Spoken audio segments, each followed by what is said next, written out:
Amor e luto.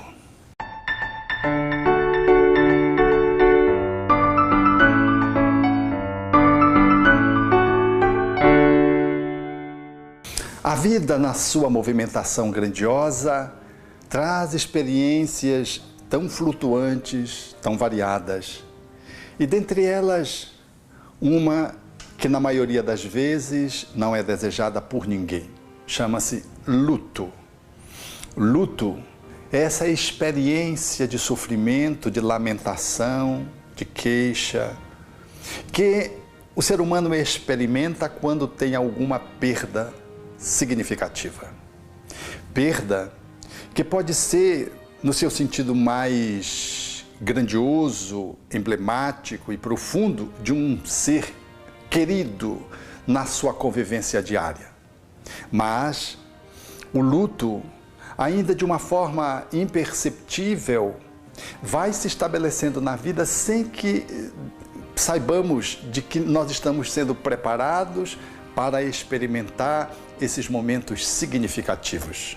Ou seja, todas as vezes que perdemos algo, nós experimentamos um movimento de luto, de pequeno luto, de algo que nos desagrada, que lamentamos. Às vezes é a perda de um anel, às vezes é a perda de um carro, às vezes é a perda maior de um apartamento, de um terreno, às vezes é uma perda econômica grandiosa de um emprego, quando então sofremos grandemente em função do impacto que a ausência da nossa relação com aquilo ou com aquela circunstância nos possibilita.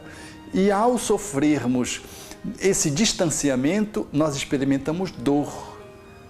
O luto envolve dor, que pode ser uma dor pequena ou maior, dependendo do significado que damos para as coisas ou para as circunstâncias.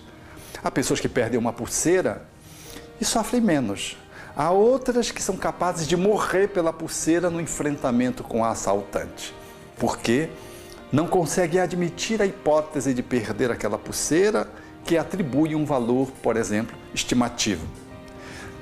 Mesmo sendo estimativo, é uma relação que nos implica em dor, em sofrimento, porque ninguém consegue assegurar de forma perene de que as coisas ou as circunstâncias vão permanecer estáveis na relação conosco, ou seja, de que vamos ficar duradouramente mantendo status material, que vamos manter uma relação profissional definitiva.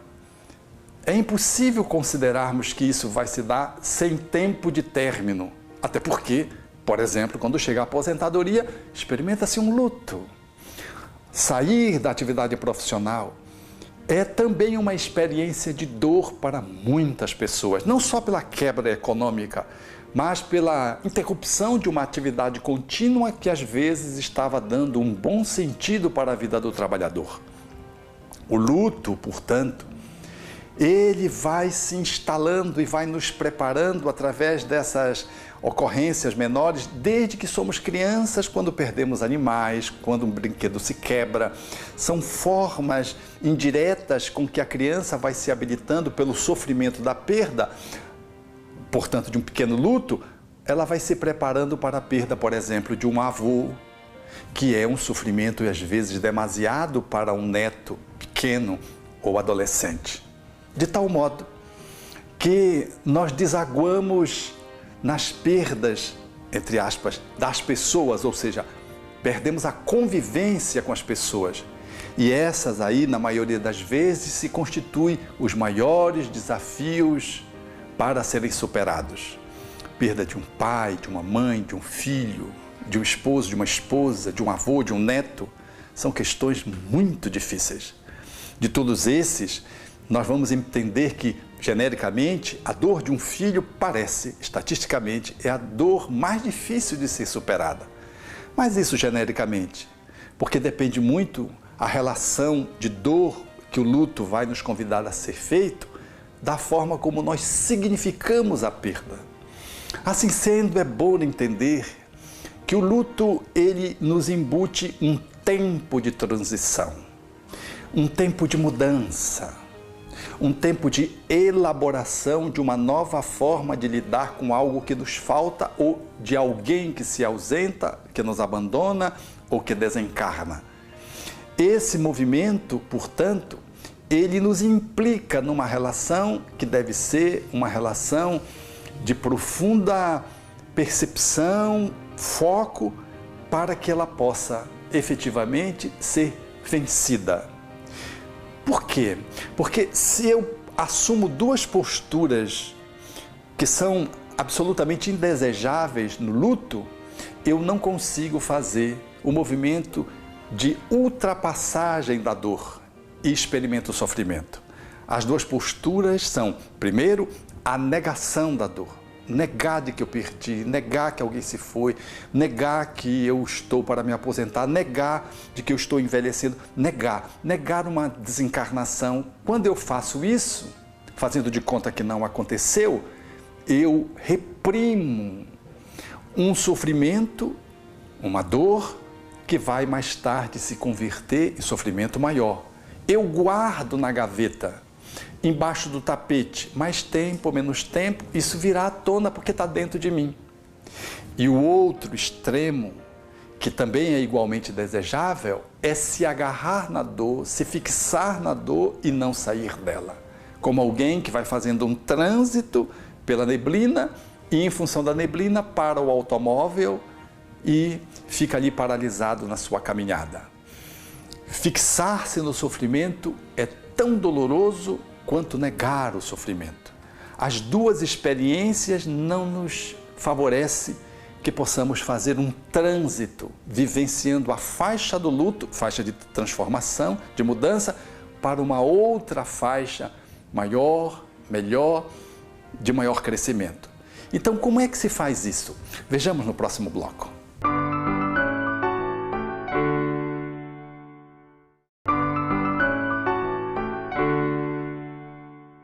Assim sendo, como vimos, não é bom negar as perdas, as dores, as faltas, as ausências, as mortes, as desencarnações, e tampouco não é bom, em nome de um pretenso amor, nos agarrarmos nessa dor e nos fixarmos nela. Quando fazemos isso, a fixação, nós estamos apenas dando ensejo que a nossa vida fique numa rotatória paralisada. Uma mãe que não consegue superar a perda do filho porque cultua aquela perda de uma forma nociva, ela mergulha no luto, sai da tristeza, mergulha na depressão e às vezes, mesmo com apoio médico, ela alonga vários anos e às vezes uma vida inteira deixando de viver, esquecendo a vida, os outros filhos, para apenas ficar fixada numa dor que se transforma em sofrimento absolutamente indesejável e não necessário. Essa forma apegada de lidar com, em nome do amor, com algo que se foi ou com alguém que se foi, ela não é de modo algum aprazível, porque não nos permite sair para um processo de crescimento, ela nos congela. Do mesmo jeito que negar é apenas adiar o sofrimento para um outro tempo que às vezes vem, pode vir de uma forma muito volumosa, associado a uma outra dor, a uma outra perda, que se soma e aí a gente não sabe por quê. Aquela perda que é aparentemente pequena, é um vizinho, é alguém que a gente viu pela televisão, aquilo nos mobilize tanto e a gente não consiga sair do lugar, como se de repente não dessemos conta de poder lidar com aquele noticiário que comunicou aquela perda, aquele falecimento, ou aquele falecimento de alguém que nós nem tínhamos tanta vinculação. Na verdade, nós estamos vivenciando uma outra perda mais próxima que nós estocamos, negamos, reprimimos, recalcamos, e agora ela vem como um mecanismo de cura, de saúde, como uma necessidade de podermos nos limpar por dentro. A proposta espiritista, que é uma doutrina centrada na visão da imortalidade da alma, da comunicabilidade dos espíritos e do renascimento e do progresso, nos convida a viver sem experimentar tanto apego. já que não ter apego nenhum é muito difícil, mas estar sempre treinando desprendimento, porque tudo na vida passa e a única coisa que permanece é o que carregamos dentro de nós mesmos. E aqueles que convivem conosco, nós temos que focar na relação de alma a alma, porque até a relação corpórea, ela será interrompida um dia, seja pelo envelhecimento, seja pelo acidente não previsto. É, portanto, necessário, na visão que os Espíritos nos trouxeram, de que possamos focar num amor que solta, num amor que se desprende, num amor que não agarra, numa relação, portanto, de amor que representa liberdade.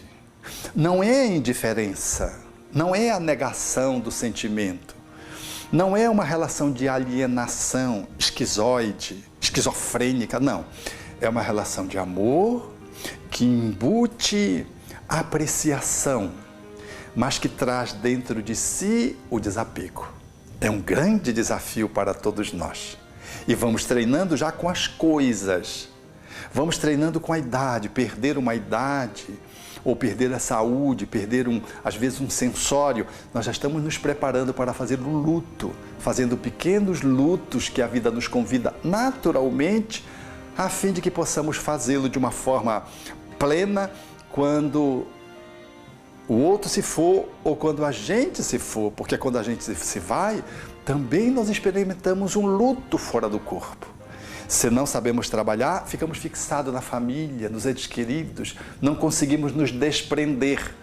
Ou se é o outro que vai e nós estamos apegados, nós evocamos o outro, chamamos o outro e acabamos por prender o outro na nosso circuito espiritual, doméstico, profissional, gerando processos que vulgarmente se chama de encosto.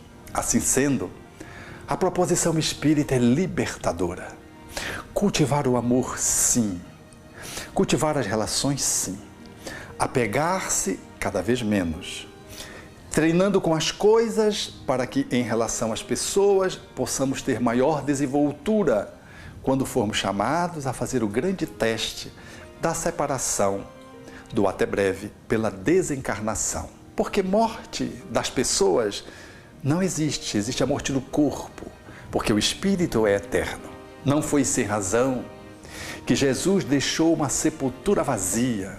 É curioso isso, porque todos os grandes homens da humanidade, sejam aqueles que pontificaram no bem ou que foram no mal pela beligerância, eles guardam sepulturas que são visitadas, os grandes guerreiros, os grandes estadistas, e ali faz-se um circuito de culto. Em Jesus, ele não deixou nada para que ninguém se apegasse, mas surgiu a tal ponto, demonstrando que a morte não existe, para aliviar o luto das pessoas, ao encontro delas indo e deixando-se até tocar nas feridas, para que cada um do seu jeito pudesse minimizar o seu sofrimento, a sua dor, e pudesse concretizar o luto, assinalando de que a vida depois da morte surge mais reverdecente, de que depois de uma perda pode surgir um grande ganho, de que depois de uma desencarnação a borboleta voa para além da crisálida, bem alto, de que, portanto, nós estamos de passagem e de que, se nos apegamos, vamos experimentar aquilo que Jesus, porque a traça consome, a ferrugem dá, os ladrões roubam, são as coisas materiais. Mas a alma perene é também, como dizia Jesus, vim para que tenhas vida e vida em abundância. Dando-se, ressurgiu, mostrando que somos todos imortais e de que o amor não tem adeus. Tenham até breve.